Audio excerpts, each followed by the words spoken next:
For creating employee category, click on to master and select employee category. Click add for adding employee category. Click edit for editing employee category and update.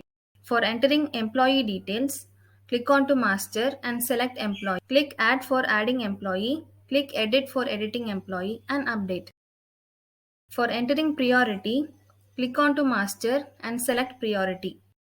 Select the priority type and update.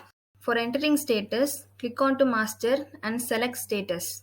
Select the status and update. For creating task, click on to master and select task. Click add for adding the task. Click edit for editing the task and update. For entering level type, click on to master and select level type. Click add for adding the level type. Click edit for editing the level type and update. The overall specifications of Task Management Master has been depicted successfully. Thank you.